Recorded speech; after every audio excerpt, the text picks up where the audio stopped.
Banyak orang yang bertanya sama saya, Coach Andika, gimana sih caranya memimpin ya pasukan bisnis puluhan ribu orang dari Aceh hingga Papua, bahkan di berbagai negara.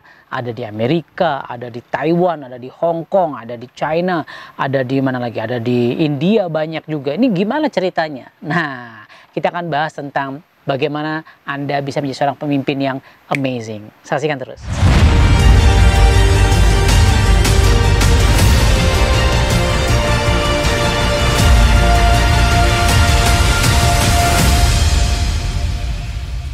Assalamualaikum warahmatullahi wabarakatuh. Kembali bersama saya Dr. Andika Setiawan at Amazing Mentor of Your Direct Selling Business. Alright, so hari ini kita akan bahas tentang ilmu leadership ya, tentang kita bahas tipis-tipis saja lah ya, tentang bagaimana saya ingin mencoba menjawab sebenarnya pertanyaan bagaimana saya gitu ya, orang nanya, coach gimana sih caranya jadi seorang pemimpin, bisa memimpin pasukan, memimpin tim bisnis, bahkan bukan hanya ada di satu kota tapi di berbagai kota di Indonesia, dari Aceh hingga Papua, jumlahnya puluhan ribu, bahkan di berbagai negara ya. Alhamdulillah dengan izin Allah saya punya tim banyak di India, di Taiwan, di Hong Kong, di Korea, di Jepang, ya, di Amerika, dan di berbagai negara yang lainnya. Masya Allah, semua itu atas izin Allah Subhanahu wa Ta'ala.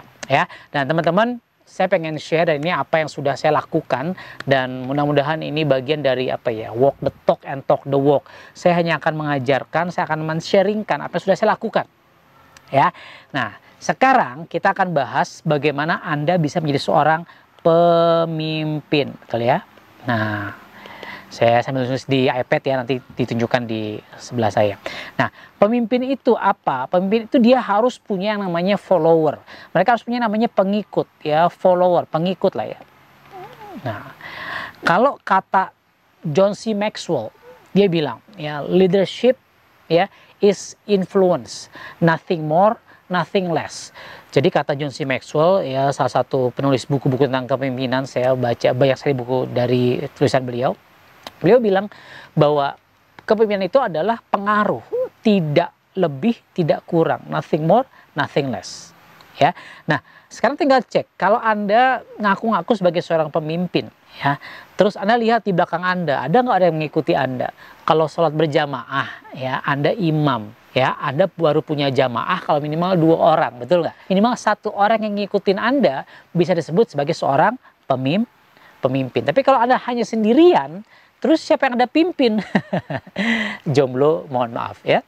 Nah, artinya apa? Cek teman-teman ya, bahwa apakah Anda sudah punya namanya pengikut. Anda cek ke belakang Anda, ada nggak ngikutin Anda? Nah, sekarang pertanyaannya bagaimana cara supaya Anda menjadi seorang pemimpin punya pengikut? Betul ya?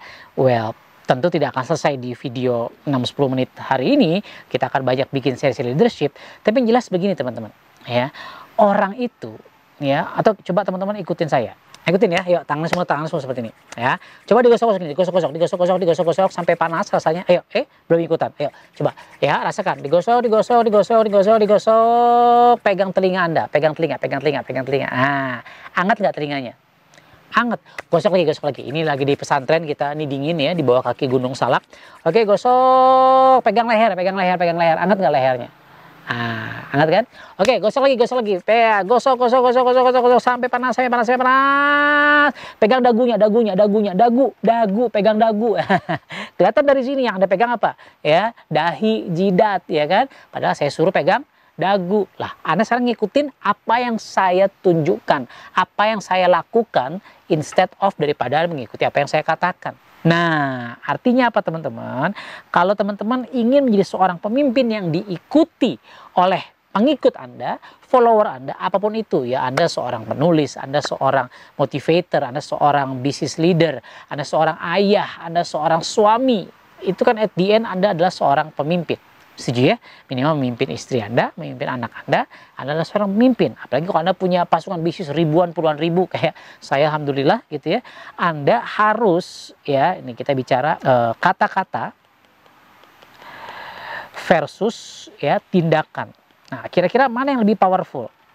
Pasti Anda sudah tahu dari ilustrasi tadi, tindakan. Karena Anda itu yang akan diikuti oleh mereka adalah tindakan Anda. Jadi kalau Anda cuma memotivasi mereka, ayo Anda harus ya menjadi salesman yang bagus, Anda harus menjadi seorang marketer yang bagus, Anda harus menjadi seorang pengikut, atau Anda kerja, Anda jadi seorang misalnya HRD yang bagus. Ya Anda cuma merintah-merintah, hanya kata-kata, ini tidak jadi pemimpin yang powerful. So yang pertama, Anda akan diikuti oleh apa? Oleh tindakannya. Ya, jadi perhatikan tindakan Anda. Jadi itulah yang paling berat menjadi seorang pemimpin. Artinya yang kedua kita bicara, rumusnya you have to become an example, lead by example. Jadi itu apa? Anda harus menjadi contoh, Anda harus menjadi suri tauladan. Sebagaimana Rasulullah SAW, kenapa? Ya hari ini bisa punya jutaan bahkan miliaran umat muslim yang mengikutinya. Even ya seorang Rasulullah SAW sudah tidak ada. Kenapa? Karena beliau memiliki sebuah kepemimpinan yang luar biasa. Beliau bukan hanya ngomong Islam tuh begini, Islam tuh begitu, Islam tuh akhlakul karimahnya harus begini, tapi beliau benar-benar menunjukkan. Sekarang mohon maaf punten, kenapa sulit Pancasila ini membumi di Indonesia? Karena kita sulit ya mencari sosok yang sangat Pancasilais, sulit sekali. Ngomong Pancasila, ngomong paling NKRI, tapi dia korupsi, banyak nggak?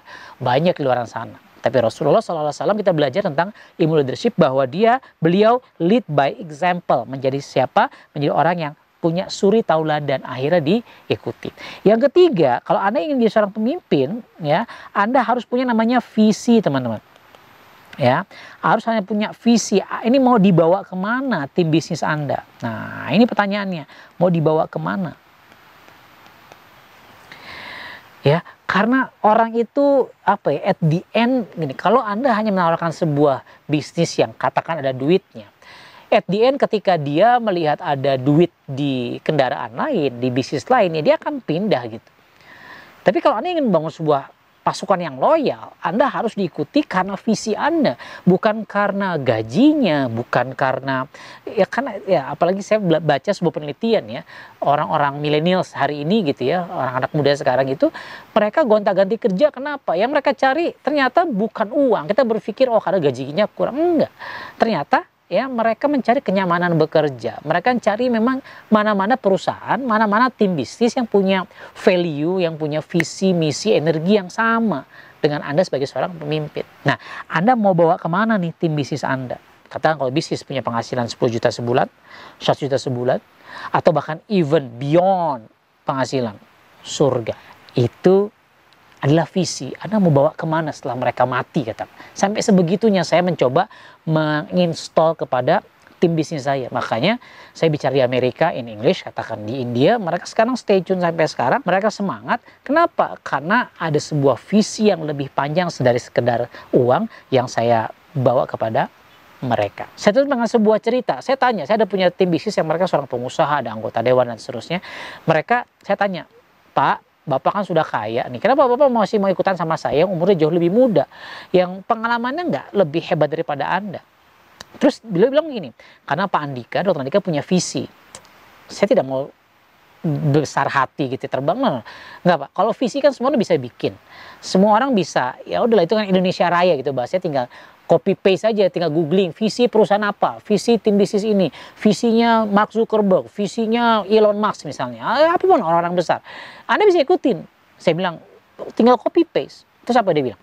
Iya, kalau cuma kata-kata bisa di copy paste, tapi masalahnya Dr. Andika itu melakukan, mengejawantahkan apa yang dikatakan, mengejawantahkan apa yang divisikan. Makanya saya mau ikut Dr. Andika. Oh, oke.